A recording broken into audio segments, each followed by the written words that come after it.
بسم اللہ الرحمن الرحیم عن عبداللہ ابن عمر رضی اللہ عنہما قال قال رسول اللہ صلی اللہ علیہ وسلم ان احدکم اذا مات عرض علیہ مقعدو بالغداة والعشی ان کان من اہل الجنہ فمن اہل الجنہ وان کان من اہل النار فمن اہل النار فیقال هذا مقعدک حتی یبعثک اللہ الیہ یوم القیامہ رواہ البخاری و مسلم۔ حضرت عبداللہ بن عمر رضی اللہ عنہما فرماتے ہیں کہ جناب نبی کریم صلی اللہ علیہ وسلم نے ارشاد فرمایا، جب کوئی بندہ مر جاتا ہے تو قبر کے اندر صبح و شام اس کو اس کا ٹھکانہ جو قیامت کے بعد اس کو ملے گا دائمی طور پر، وہ اس کو دکھایا جاتا ہے صبح و شام روزانہ۔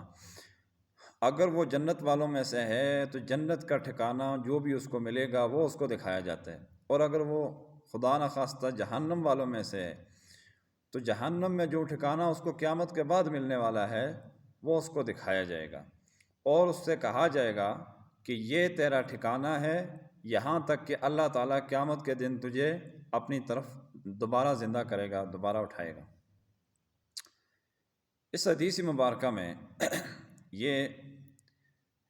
قبر کے احوال کو سمجھیے بیان کیا گیا، اور ہمیں چاہیے کہ ہم بن دیکھے اس حدیث مبارکہ کے اوپر اور میت کے اوپر یہ جو مشاہدات یہاں پر بیان کیے گئے ہیں، دو قسم کے لوگ بھی دو قسم کے ہیں، راستے بھی دو قسم کے انہوں نے چن کے زندگی گزاری ہوگی، ایک ہدایت کا، ایک گمراہی اور کفر کا۔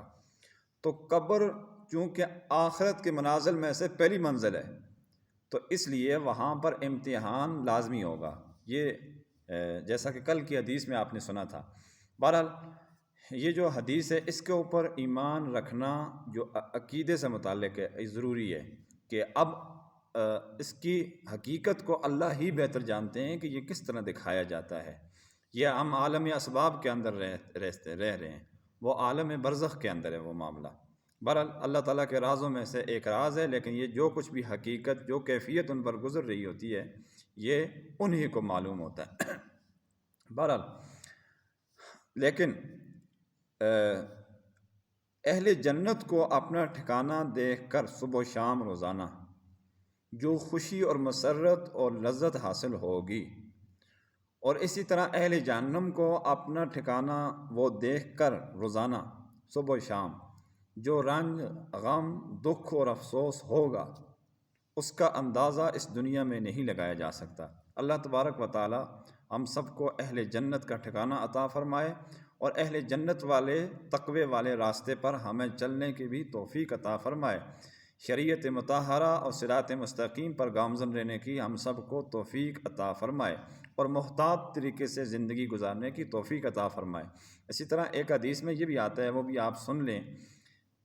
میں نے جب کتاب کا مطالعہ کیا وہ حدیث اس میں آئی تو نہیں ہے، لیکن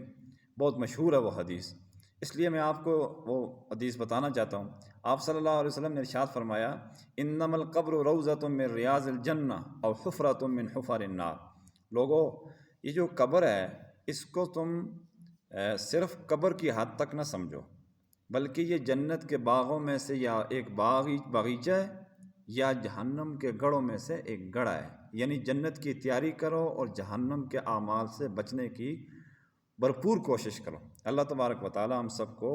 ان احادیث کے اوپر ایمان لانے کی اور ان کے مطابق زندگی بسر کرنے کی توفیق عطا فرمائے، اور خصوصی کرم فرمائے ہمارے ساتھ مرنے کے بعد۔ وآخر دعوانا ان الحمد للہ رب العالمین۔